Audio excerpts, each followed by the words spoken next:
Sekarang kita akan masuk pada segmen ketiga dari kuliah kerusakan makanan oleh mikroba.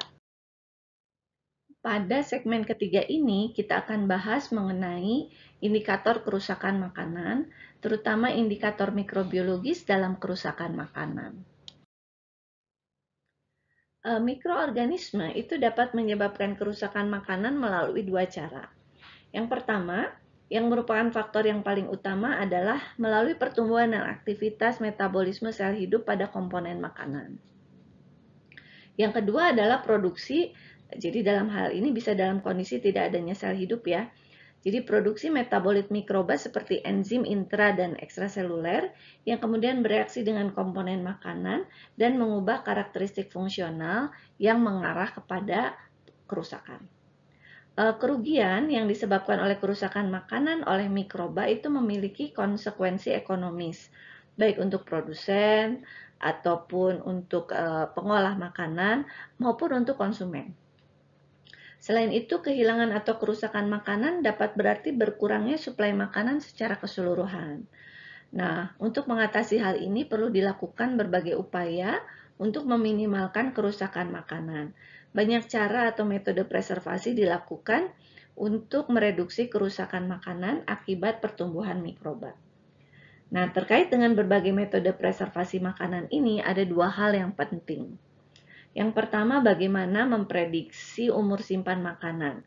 Jadi, sampai berapa lama sih makanan yang disimpan dalam kondisi normal penyimpanan setelah proses pengawetan itu akan tetap dapat diterima kualitasnya. Selanjutnya yang juga penting adalah menentukan status terkini dari makanan yang sudah disimpan selama beberapa waktu. Jadi bagaimana kita bisa mengestimasi tahapan pertumbuhan mikroba pada waktu tertentu serta status kerusakan yang diakibatkan oleh pertumbuhan mikroba tersebut. Berbagai kriteria telah dievaluasi efisiensinya untuk digunakan sebagai indikator untuk memprediksi umur simpan dan mengestimasi tahapan kerusakan mikrobiologis. Indikator ini dapat dikelompokkan menjadi yang pertama kriteria sensori, yaitu berdasarkan ciri-ciri organoleptik ya, yaitu berdasarkan warna, bau, cita rasa, tekstur, maupun penampakan makanan secara keseluruhan. Kemudian ada lagi kriteria mikrobiologis, yaitu berdasarkan kandungan mikroba pada makanan. Dan yang terakhir adalah indikator kimia, yaitu berdasarkan keberadaan metabolit mikroba spesifik.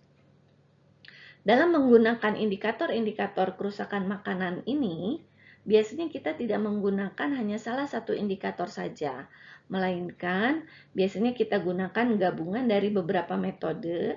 Karena kalau penggunaan salah satu indikator saja, misalnya menggunakan sensori saja atau kimia saja atau mikrobiologi saja, itu biasanya kurang efektif dalam memprediksi umur simpan atau status kerusakan makanan.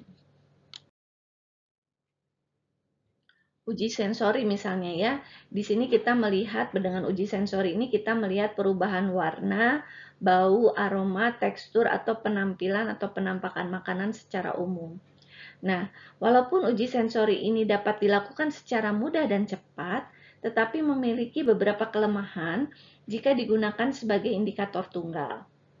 Misalnya saja, pertama ya, perubahan dalam tekstur dan aroma umumnya itu terjadi pada tahap akhir kerusakan, sehingga pendeteksian berdasarkan perubahan tekstur dan aroma ini baru bisa dilakukan setelah makanan hampir rusak. Kemudian perubahan bau yang terjadi jika makanan mulai membusuk, itu sebetulnya bisa disamarkan oleh bumbu-bumbu yang digunakan dalam makanan tersebut. Dan memang zaman dulu orang memang menggunakan bumbu ini antara lain untuk menyamarkan bau makanan yang kurang baik. Nah, perubahan bau juga terjadi akibat adanya metabolit volatil yang dihasilkan dari proses metabolisme. Nah, karena metabolit ini bersifat volatil, maka hanya sebentar saja terdeteksi. Setelah produk ini terekspos ke udara, maka senyawa volatil ini akan hilang. Nah, perubahan warna seperti misalnya pada daging yang terekspos ke udara, nah itu belum tentu berasosiasi dengan pertumbuhan mikroba.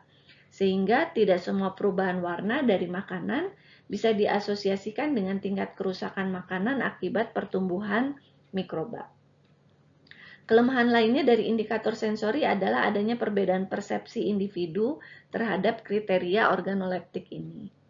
Nah, walaupun demikian, walaupun ada kelemahan-kelemahannya, kriteria atau indikator sensori ini dapat sangat membantu dan penggunaannya memiliki banyak kegunaan atau keuntungan jika digunakan bersamaan dengan kriteria mikrobiologi, kriteria kimia, ataupun keduanya.